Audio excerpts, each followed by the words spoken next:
A kí yín nílé lóko lọ́nà lẹ́yìn odi pé ẹ káàárọ̀ ọ̀dẹ̀ ọdún bí o àjíǹde àtayọ̀ yóò máa jẹ fún wa. Ǹjẹ́ ẹ ti gbọ́? Ó di gbàgbós ó di woro sí woro, ẹ wá gbọ́ bó ṣe ń lọ lọ́wọ́lọ́wọ́. Bẹ́ẹ̀ ni agbẹnusọ fún ààrẹ bàbá Tinubu ó mà ti fèsì ó ti fèsì sí ọ̀rọ̀ tí ààrẹ orílẹ̀-èdè Nàìjíríà tẹ́lẹ̀tẹ́lẹ̀ rí ìyẹn bàbá wa Olúṣẹ́gun Ọbásanjọ́ lórí ọ̀rọ̀ tí wọ́n sọ ni tí wọ́n sọ pé ará ìlú lẹ́tọ̀ọ́ láti pe àwọn international community kí wọ́n wá gbà wọ́n. Ó ti di gbàgbós ó ti di woro sí woro, ẹ gbọ́ kókó inú ọ̀rọ̀ bó ṣe ń lọ lọ́wọ́lọ́wọ́. Wọ́n ti padà fún bàbá Tinubu wọ́n ti padà fún wọn lọ́rọ̀ débi pé agbẹnusọ bàbá Tinubu ó ti fún bàbá Ọbásanjọ́ wòtòwòtò, ẹ gbọ́ bó ṣe ń lọ. Bẹ́ẹ̀ ni Sunday Dare ìyẹn special adviser fún ààrẹ orílẹ̀-èdè Nàìjíríà ìyẹn ààrẹ President Bola Ahmed Tinubu lórí public communication ó ti sọ̀rọ̀ lórí ọ̀rọ̀ tí ààrẹ Nàìjíríà tẹ́lẹ̀tẹ́lẹ̀ rí ìyẹn Olúṣẹ́gun Ọbásanjọ́ sọ lórí ètò ààbò lórílẹ̀-èdè Nàìjíríà. Bẹ́ẹ̀ ni Sunday Dare sọ̀rọ̀ lórí fọ́nrán rẹ̀, ẹ gbọ́ bó ṣe sọ. Gẹ́gẹ́ bí tí bàbá Ọbásanjọ́ sọ wípé àwọn ọmọ orílẹ̀-èdè Nàìjíríà ní ẹ̀tọ́ láti pe àwọn international community kí wọ́n wá yanjú ìṣòro ètò ààbò tó mẹ́hẹ lórílẹ̀-èdè Nàìjíríà yìí tí ìjọba kùnà láti ṣe. Ẹ gbọ́ gẹ́gẹ́ bí ààrẹ tẹ́lẹ̀tẹ́lẹ̀ rí ṣe sọ ìyẹn Ọbásanjọ́. Ààrẹ tẹ́lẹ̀tẹ́lẹ̀ Nàìjíríà rí ó sọ̀rọ̀ yìí lẹ́yìn tí ààrẹ orílẹ̀-èdè US ìyẹn President Donald Trump tó fi orílẹ̀-èdè Nàìjíríà tó fi wé ṣegede tó sì sọ wípé ẹ wo bó ṣe ń pa àwọn Kristẹni tí ẹ ò sì rí nǹkan kan ṣe sí i. Èyí ló wá fà á tí ààrẹ Ọbásanjọ́ tẹ́lẹ̀tẹ́lẹ̀ rí fi sọ̀rọ̀. Ó ní we are part of the world community. Bẹ́ẹ̀ ni ó ní a pẹ̀lú àwọn àgbáyé náà tí àwọn ìjọba wa bá kùnà láti ṣe aláàbò lórí wa a lẹ́tọ̀ọ́ láti pe international community kí wọ́n wá ṣe nǹkan tí àwọn ìjọba wa kùnà láti ṣe fún wa kí àwọn wá ṣe é. Ṣẹ̀rí lọ́gán tí bàbá Tinubu sọ eléyìí ni Sunday Dare ìyẹn alámọ̀ràn bẹ́ẹ̀ ni special adviser ó wá sọ tiẹ̀ jáde òun náà sọ̀rọ̀. Ó ní lóòótọ́ tó ẹ bá jẹ́ ààrẹ Nàìjíríà tẹ́lẹ̀tẹ́lẹ̀ rí, he said if truly the former president want to help, he should support ongoing efforts by President Bola Ahmed Tinubu to curb insecurity in the country.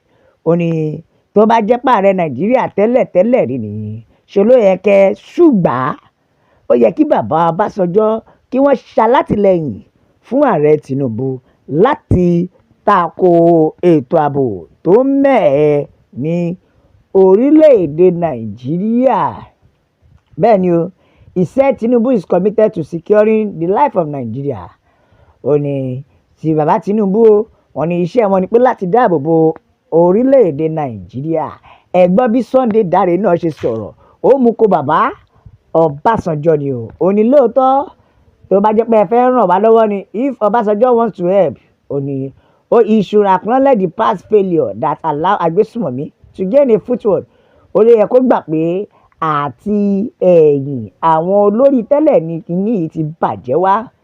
Ohun tó jẹ́ kó ṣe ni pé ó yẹ kó ṣùgbà kó gbárùkù tì wọ́n ni kó má sọ let him put his position and connection at Nigeria. Ó ní gbogbo ohun tó ní àti ẹ̀ka àti gbogbo ibi tó lọ́wọ́ dé ló jẹ́ kó lò láti fi ṣùgbà orílẹ̀-èdè Nàìjíríà, kì í ṣe pé kó tún máa sọ̀rọ̀ sí orílẹ̀-èdè ìjọba tó ń lọ lọ́wọ́lọ́wọ́. Ẹ wo lọ́gán tí Sunday Dare sọ èyí ẹ̀dẹ̀mọ̀ àwọn ará ìlú hàn ṣe kìíní wọ́n fẹ́ gbọ́ gbàgbós kí á lọ tètè dìde.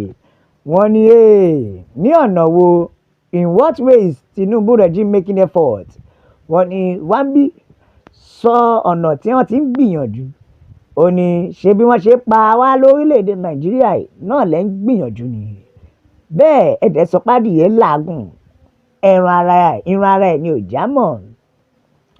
Bẹ́ẹ̀ nìkan ni bílíìfù ó lóun gbàgbọ́, torí gẹ́gẹ́ bí orúkọ bílíìfù tó ń jẹ́, ó ní ìṣòro ètò ààbò tó mẹ́ẹ̀, ó ní ẹ jẹ́ ká bẹ̀rẹ̀ látòrí ẹgbẹ́ APC ló kọ́kọ́ bẹ̀rẹ̀ nígbà tí wọ́n ti ṣiṣẹ́ tako Jonathan.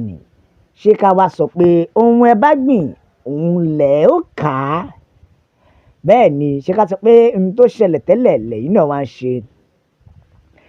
Ẹ̀gbọ́n tí Umaru ń sọ ò ní lóòótọ́ ni tí ìjọba Nàìjíríà bá kùnà láti dáàbò bo ará ìlú, ó lára ìlú lẹ́tọ̀ọ́ o láti pe international community kó wá ṣaláàbò lórí wọn. Kò sí ohun tó burú nínú tí bàbá Ọbásanjọ́ sọ yìí. Bẹ́ẹ̀ Felix ó ní ẹ wo ẹja pa ìtìjú tì, a nílò international community help, a nílò ìrànlọ́wọ́ international community láti bá wa sọ́ọ̀fù gbogbo ìṣòro ètò ààbò tó mẹ́ẹ̀ lórílẹ̀‐èdè Nàìjíríà yìí, nítorí gẹ́gẹ́ bí a ṣe wo kínní ipá àwọn olóṣèlú wa ò fẹ́ kà mọ́ o. Bẹ́ẹ̀ ni ṣùgbọ́n o tó bá wá rí bẹ́ẹ̀, àwọn international community náà ó yẹ kó kó àwọn irinṣẹ́ ìyẹn ammunition àti owó kó fi ṣùgbà kó fi bá wa jẹ́ ká dojúkọ ètò ààbò tó mẹ́ẹ̀. Torí lóòótọ́ àwọn olórí wa ò ní wọ́n ò nà tán o, torí ó dàbí pé ìpànìyàn yìí òun làwọn fi ń rí owó. Fún ìdí èyí ààrẹ orílẹ̀‐èdè Trump yára máa bọ̀. Ẹ wo ẹ̀gbọ́n tí eléyìí sọ, Matthew ó ní èmi faramọ́ o kí international community tètè máa bọ̀ kó wá ran ìjọba wa lọ́wọ́. Ṣé ẹ ti rí báyìí? Ẹ̀já kele ìka tó máa lọ.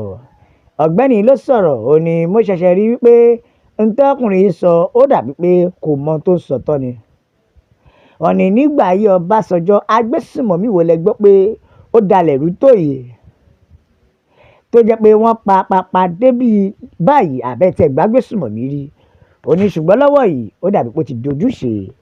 Ẹ wá gbọ́, ṣe rí pé bàbá Ọbásanjọ́ ti lajú aráàlú pé ẹ pariwo international community ẹ wá ràn wá lọ́wọ́, nítorí ipá ìjọba Nàìjíríà ó dàbí kò fẹ́ kà mọ́. Torí ẹ̀ la ṣe pé àwọn United Nations pé ẹ bá wa dọ̀bẹ́ lu orílẹ̀-èdè yìí, ẹ pín kí oníkálukú lọ lọ́tọ̀ọ̀tọ̀. Tó a ò ní rí jù báyìí lọ, nítorí a máa bẹ̀ ọ́ bí ẹni bẹ̀ ṣu ni o. Atẹ́lẹsẹ̀ yóò sì má bẹ̀nà wò, ẹni bá wá láwọn ní dé, owó láwọn ní dé bá ọ. La fi ń kí n rí pé God bless Yorùbá nation, ó dàbọ̀.